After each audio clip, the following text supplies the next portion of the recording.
Good to see you again. Same here. We're going to talk a little bit today about our cardiology heart health program, but I wanted to start off by just asking you a question or two. Briefly tell me how you first learned that you were having some difficulties with your heart. Okay, what had happened was that I had some little short pains in the chest, but I took no thought of it being unpersonal. Then I got up the next morning and it's like a 600-pound gorilla was sitting on my chest, and I even when I stood up, I couldn't get it off my chest. So I went through that for like 6 hours before even considering coming to the emergency room, and that's how I found out when I came to the emergency room. They said I'd had a heart attack, okay. And they had put me on the EKG stuff. I guess the usual stuff you had to check it to make sure it was I won't say legit heart attack, but make sure I was having one. So they said I had one, and about 30 minutes or 40 minutes later, I'd put the nitrogen under my tongue and all that, and I felt better. But they rushed me down to the room, and that's when the doctor said I need to have some stents because they saw 2 of my arteries collapse.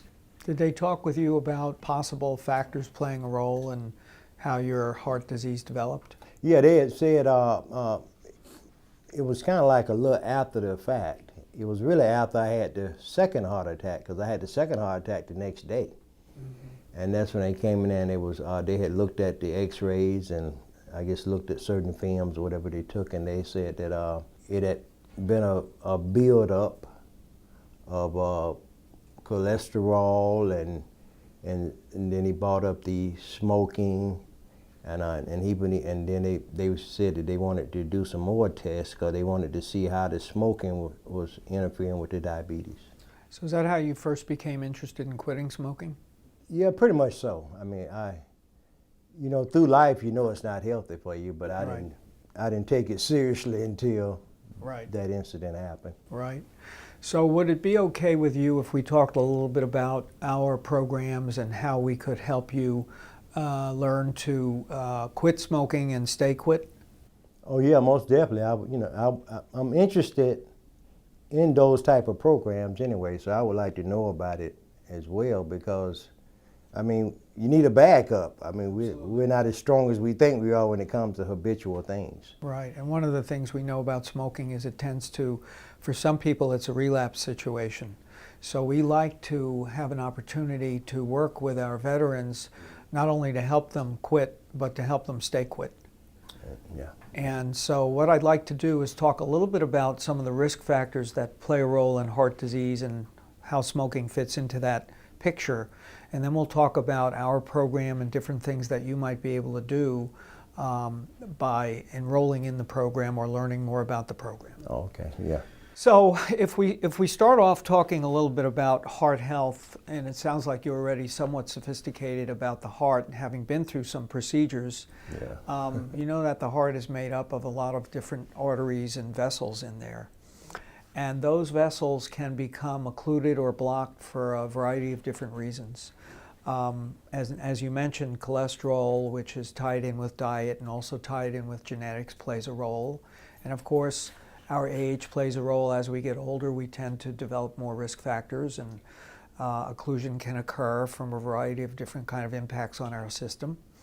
But we know that smoking is really at the top of the list. And the reason smoking is so high on the list as a risk factor for heart disease is that nicotine, which is the primary ingredient in tobacco products, is what we will call a vasoconstrictive agent. So what that means is when a smoker inhales, whether it be a cigarette or a pipe or a cigar, or even for that matter, you've heard about electronic cigarettes and vaping. Vaporing, yeah, I was going to ask you about that. Exactly, we've got that going on too.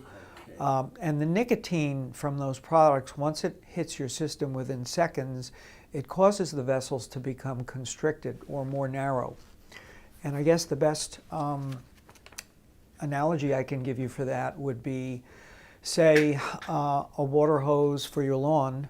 What happens when you're trying to water the lawn and the hose gets tangled up? Okay. Oh, yeah. You don't get the water coming out the way you want it to. Yeah. So we see similar kinds of things with the vessels in the heart. Over a period of time of being a smoker, the constant exposure to nicotine has a tendency to lead to this vasoconstrictive, or this narrowing of the vessels. The good news about all of that, of course, is that when you stop smoking, your vessels start to relax and start to gradually begin to open up. Okay. So we have a lot of positive messages about the program that we offer. And the good news about having any kind of cardiovascular health condition is that some of the risk factors can be changed and reduced so that you can hopefully regain your health. But again, smoking's at the top of that list. So what I'd like to do is I'd like to also say a word about blood pressure, because we know that besides potentially leading to vasoconstriction, people who smoke are also at a greater risk of having blood pressure trouble. Have you had any trouble with your blood pressure over your life? Yeah, I was on a blood pressure medicine, but just to say this, I didn't know. You know what I'm saying? A lot of stuff that you just said. Yeah. If I might have knew that, I could have looked at it earlier and changed some things. And I consider myself a smart guy. I'm a computer engineer by trade and stuff, but I didn't know about just the stuff you said there. If I knew that 20 years ago, Right. you know, I might not have had this heart attack. But The interesting thing about the science of addiction and nicotine and how nicotine and tobacco affects the body is that it seems like every decade we learn more. okay. In fact, the very first Surgeon General's report was released, I believe it was 1964. Prior to that, there wasn't a lot of public knowledge about the impact that smoking can have on your health. And in fact, if you look at some of the old magazines, and even if you watch Turner Classic Movies, which has got the old black and white movies on it, you can see that the majority of adults in our country and around the world were smokers. I think the statistics were something like 60% of adults were smokers. And with that Surgeon General's report in 1964, the word got out about the health risks of smoking. And with each successive decade, we've learned more and more about how harmful smoking is. So I'd like to take you through a little bit more information, if I may, about smoking, so that it's not just the nicotine. We mentioned the nicotine, but I would like to show you we've got also chemicals that are found in tobacco, and some of the veterans we work with are quite surprised when they see this list. But there are a number of carcinogenic ingredients that are found in tobacco smoke. And that's all in tobacco smoke. Yeah, very, very tiny constituents of these different chemicals may be found in the smoke that you're inhaling when you're a smoker. So DDT and ammonia and nitrous oxide and even arsenic, for example, is found in very minute amounts in the residual of tobacco smoke. And for somebody who's smoking over a long period of time, you can get a buildup of these toxins in your body. And that's where the risk factor for various kinds of cancers and chronic obstructive pulmonary disease can come into play. Now, does each one of those be in every puff you take? Is Well, there a piece of that in every cigarette? Yeah, I mean, theoretically it is. It's hard to exactly measure, but there have been studies that have been done on the constituents of tobacco smoke, and these are among hundreds of other chemical things that are found in the tobacco smoke. So this is, you know, we offer this as just an example. When we run the program, we want the veterans to see what they're breathing in so that they understand. That's a lot, yeah. Yeah. So, and then as we go through this, the second point I want to make about tobacco and smoking is that smoking is really a very, very hard thing for people to quit. So the question is, why is quitting so difficult? Tobacco is one of the more difficult addictions. And the reason that is because within seconds of inhaling on tobacco, on a cigarette or on a pipe or on a cigar, the nicotine is absorbed very, very rapidly into the bloodstream. And within seconds, it's taken up into the area of the brain called the nucleus accumbens, which is the reward center of the brain. And what happens in that area of the brain is that nicotine receptors are there, just like other receptors for pleasure. That's the area of the brain where we kind of experience and process pleasure. For just things you like to do. Exactly. Like, for example, if you like chocolate or if you like music, those receptors in that area of the brain are going to become active and they're going to secrete certain neurochemicals. One of the most common neurochemicals that's secreted when we smoke and we use tobacco products is called dopamine. And dopamine is the neurochemical that's released in the brain when nicotine is absorbed within seconds. And what happens is, as a smoker, and you may know this, but let me ask you a question. Are you a person who used to smoke first thing in the morning, you would reach for a cigarette, or how would that work for you? Yeah, it was coffee and a cigarette. That was it. Okay. I would go to bed at night waiting on to get that the next morning. Right. Yeah. And then after you lit that cigarette and took that first inhalation, did you experience anything physically, a sense of pleasure or a sense of relief? Yeah, I guess if you say relaxation is pleasure, I guess, yeah, you would, because it's like this is how I start my day. Right. I mean, Right. You look at your wife and your kids, but you rather have the cigarette and coffee. Exactly. And of course, some of this is a conditioning phenomenon. What happens for many people is if they pair coffee with a cigarette first thing in the morning and they do it enough, over time it becomes kind of automatic. So you get to the point where you're not even thinking about it. You just do it, yeah. But actually what's happening from a physical standpoint is that dopamine is being released. In your brain. In your brain, and when dopamine is released, we feel a sense of pleasure and relief, but it's momentary. And so what happens there is it wears off within a few minutes, and you want to finish your cigarette because you keep on feeling good. And over time, throughout the day, many people continue to reach for a cigarette because they like that good feeling. We also know that people tend to reach for tobacco products when they're feeling stressed. Yeah. And that's because I had Crohn's, and that kind of like, oh God, let me get now, just calm myself down.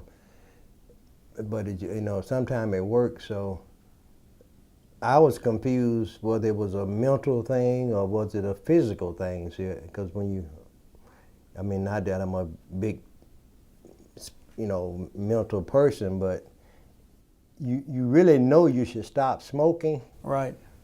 Because there's times I've been in situations and gatherings when somebody come out and say, you smoke. So you say, God, they smell all the smoke. And see, so you have little indicators that you don't need to smoke, but like you said, it's almost like it's monster and it's taking over your spiritual man to where this is what I do first and everything else is second. So, right. But if it's mental, it's almost like it's more powerful than it is.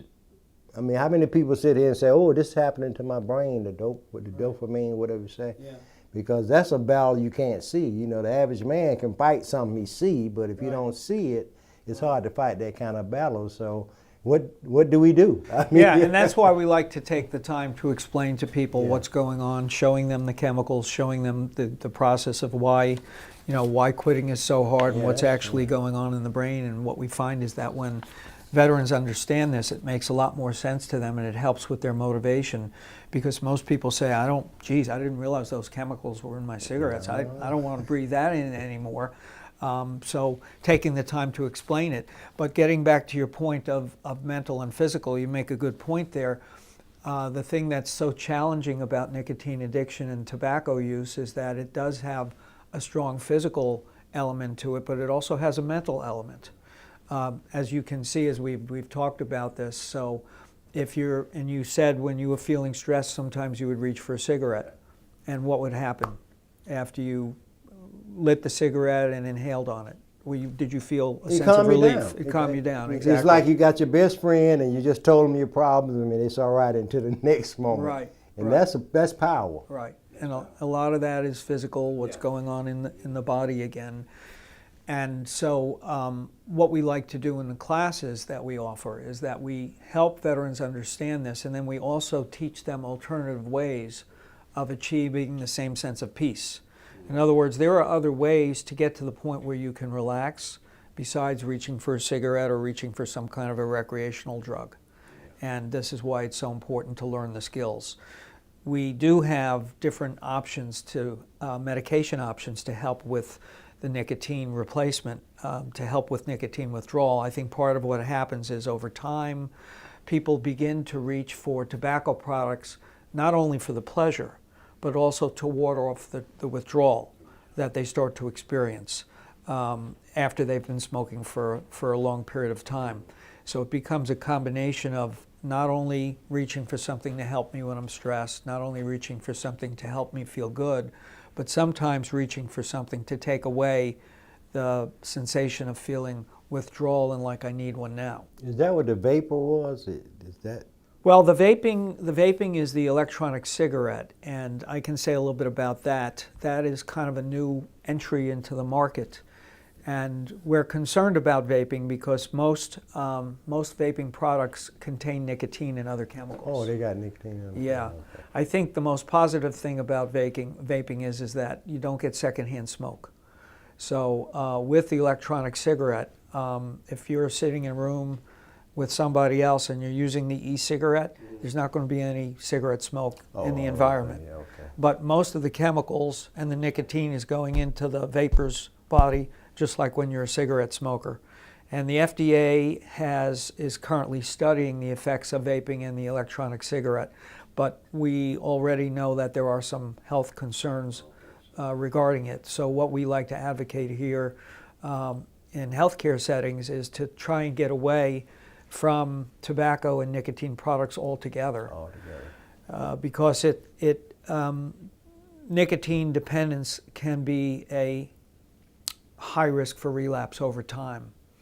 Many people who have tried to quit and have been successful find that without the necessary skills, down the road they end up reaching for a cigarette again, and sometimes reaching for one leads to getting right back to being a regular smoker again. It's just a matter, so you don't wipe it out. You can quit, but it's still, if it's still there, it's a chance that if you get stressed again, right.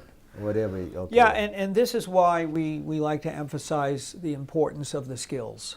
That, there are two major components to helping people control and wipe out their nicotine dependence. And one of them is physical, and it's medication. We do have some medication treatment options. The other part of the process is learning different skills and techniques and changing attitudes, learning how to manage stress more effectively, being careful about your environment. We know that there are many triggers for becoming a smoker and staying a smoker, and triggers include things like being around other people who smoke. So I'd like to say a little bit about the benefits of quitting, because we've talked so much about the health consequences. We talked about the fact that nicotine is a vasoconstrictive agent and what it can do to the cardiovascular system, that it could raise blood pressure, that it could lead to chronic obstructive pulmonary disease because of all the chemicals and the effects that smoke has on the lungs. We also know that in general, people who tend to smoke over long periods of time tend to have, at the very least, a deficit in their quality of life, and most people who smoke lifelong tend to have shorter lives. Can I ask you one question, Doc? Yes, of course. Why did it mess with my heart, but it didn't mess with my lungs?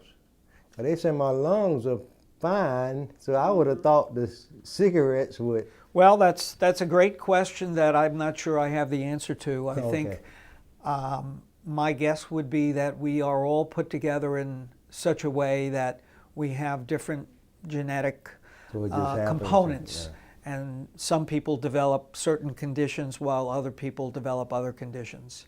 Okay. And your genes probably played a role in why it affected your heart and not your lungs. Okay.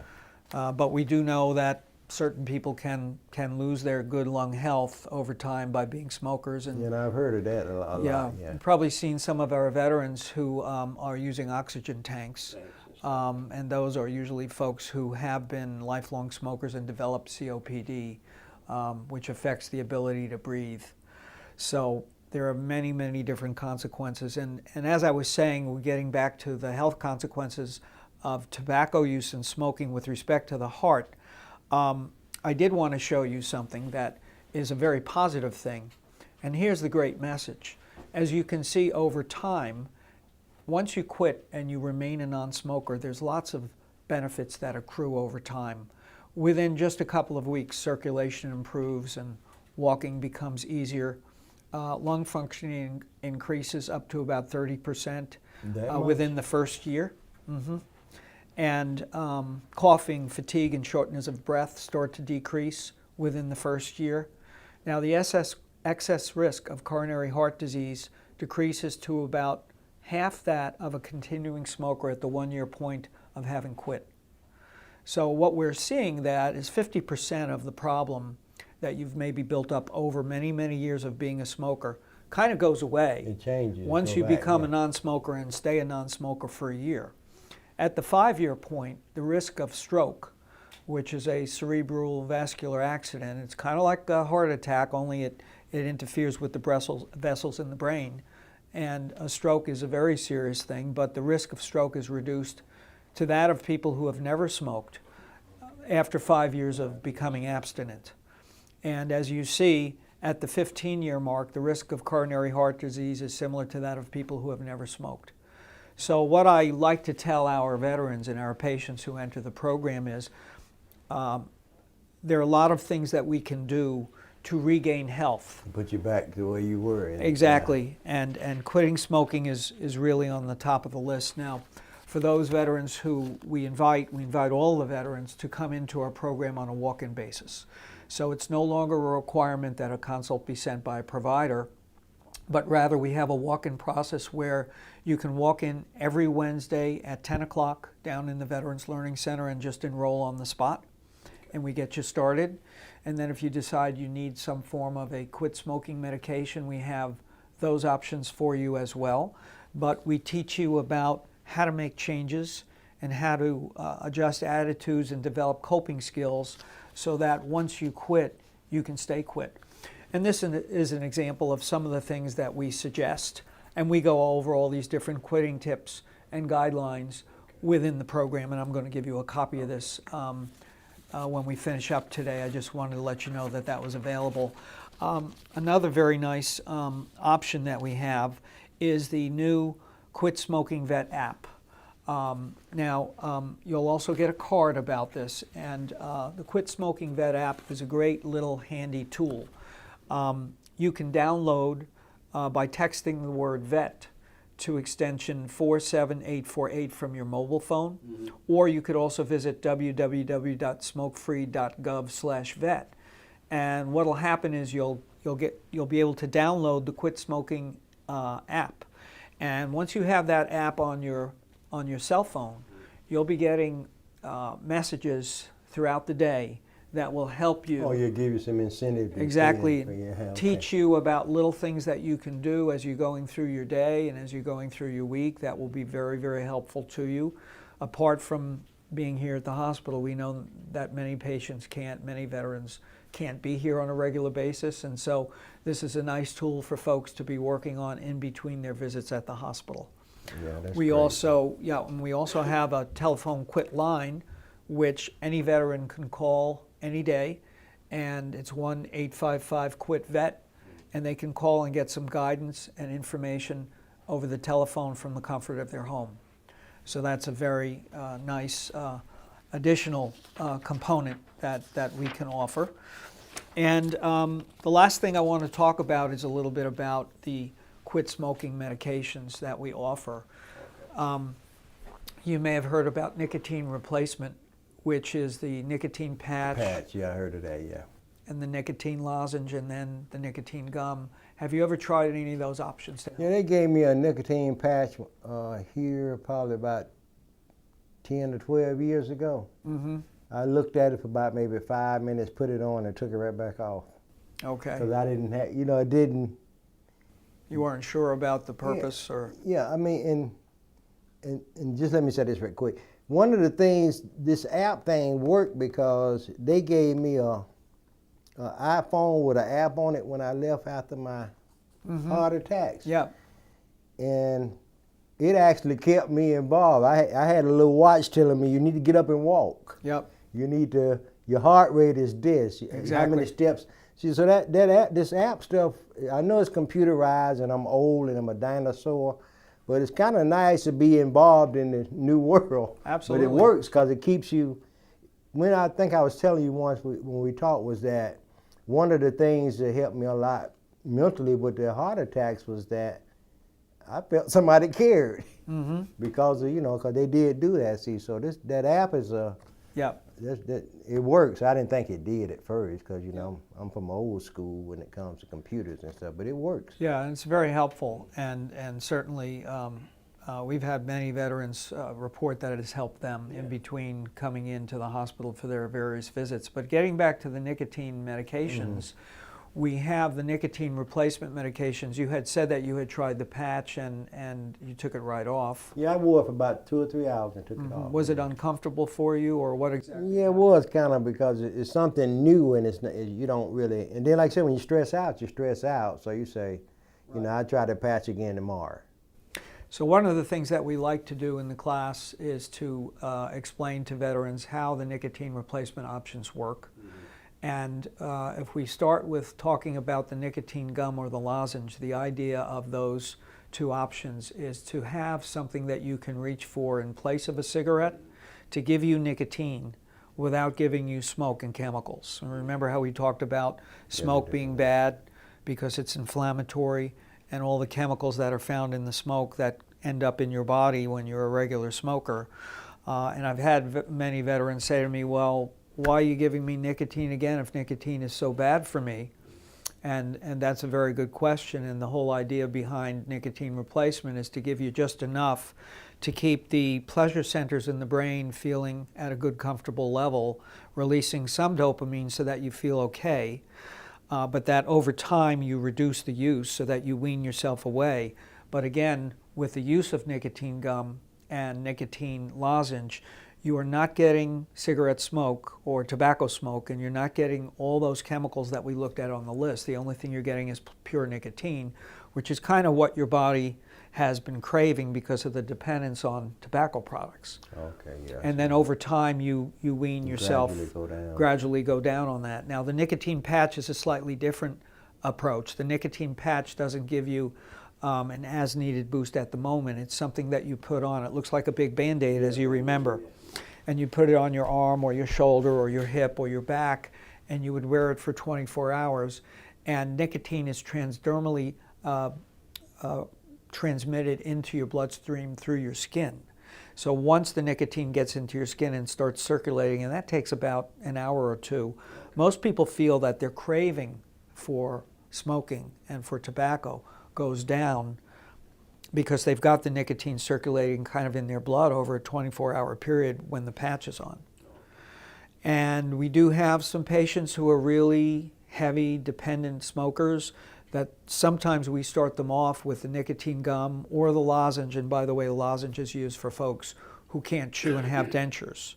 And so they can dissolve the lozenge in their mouth the same way they would chew the gum. But instead of chewing, they're just sucking on the lozenge, and they absorb the nicotine into the lining of the mouth, just like they do with the gum, and it goes up into the area of the brain that we talked about before, so the craving goes down. Oh, the VA offers those?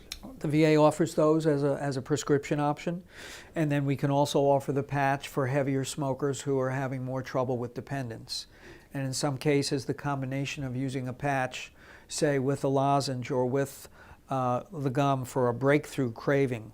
So even if you're wearing a patch, you may have a strong urge to smoke if you've been a heavy, lifelong smoker, and that's where these tools really come in.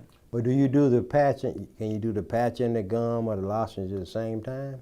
Well, the gum or the lozenge, you would use the gum instead of the lozenge or the lozenge instead of the gum. Generally, we reserve the lozenge for folks who can't chew gum. A lot of people opt for the gum because they're used to chewing gum. And there's a certain way to chew the gum, but we teach them how to do it so that the nicotine gets absorbed through the membranes in the mouth and goes up into that reward center of the brain that we talked about. And that's usually very effective at stopping those momentary or intermittent cravings that you could get during the day. You're sitting in the car and you feel like, I gotta have a cigarette. But if you got your nicotine gum or lozenge, you can instead reach for that, chew it, and if you chew it the correct way, the nicotine gets absorbed up into the mesolimbic pathway of the brain, and the craving should come down, and you should feel, wow, okay, I was able to do this without reaching for the cigarette. So that can be very, very effective. And then we also have some nicotine quit quit nicotine medication options that are in the form of a pill. And we have two of them. I'm just going to mention them real quickly, and then if you were to come to the program, you'd learn a lot more about them. One of them is a very well-known medication that's been out for about a decade now called Chantix, and it's also known as varenicline. That's the generic name. But it's a medication that was designed specifically to block the pleasure centers in the brain. So when you're taking Chantix, theoretically many people who start taking Chantix find that within days their desire to smoke kind of goes away. Yep. And that's on the market? That's on the market. Oh, okay. It's something that can be prescribed for you. But as with any medication, any pill, sometimes you know there could be some potential interactions with other medications you're taking. So this is something that generally you want to talk to your primary care provider first to see whether he or she feels that that would be a good choice for you. And we have another pill option called bupropion, which is in the antidepressant class, but it also blocks the pleasure centers. It's an atypical antidepressant medication that seems to have similar effects to Chantix. So those two medications are also options for people who don't have great success with nicotine replacement. But what we have found and what studies have shown has been that over time, the combination of nicotine replacement, which is the lozenge or the gum with the patch, combined with a coaching program like we have here, yields the best results with the fewest amount of side effects. So, and we have had about a 65 to 70% success rate among people who have come to our program and stayed for 4 or 5 visits. And we've followed them over a 2-year period, and we've really found some very, very good results. Obviously, we have about a third of folks who come in and they struggle. And in those people, we can offer some special additional supportive kinds of options for them. Sometimes switching around a medication, sometimes giving them additional coaching and support can be very effective in ultimately getting there. But I think that, you know, motivation to quit and knowledge about why smoking is so harmful seem to be the 2 prerequisite and most important ingredients in getting started on a program. And then if an individual is really motivated to get the knowledge and make the changes, then it becomes a little bit more simple to get them into the program and help them along. Yeah.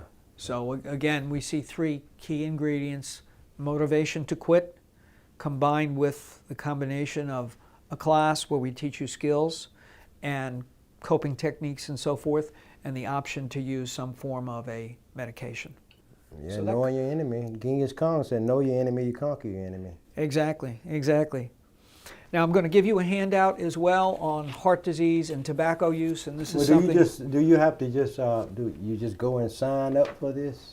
Yeah, you can. As I was saying, I'm going to give you. That's a handout about heart disease and tobacco use, and this is a handout about our Quit Tobacco Treatment Program, and it has all the information there. But again, no consult is required, and we're there every Wednesday at 10 o'clock from 10 to 11. So what we encourage is any interested veteran to just show up in the Veterans Learning Center on Wednesday morning at 10, and we will sign you up on the spot, and we will take it from there. And this makes it convenient for you. You don't have to worry. Do you have to tell your primary doctor first? Nope. Or it's not even required? I'm sure your primary care doctor would be very pleased to know that you're coming to the program. Yeah, but right. there's no need for any kind of a consult request or a referral. Okay. All veterans are welcome without a referral. What about the Chantix and the other pill? Who would determine you need that after you go through the program for a while? Yeah, generally the first step is when you come to the program, we'll sit down and we'll talk at the end of the first class, now that you've heard about the different treatment options, and you will tell us what you would like to try.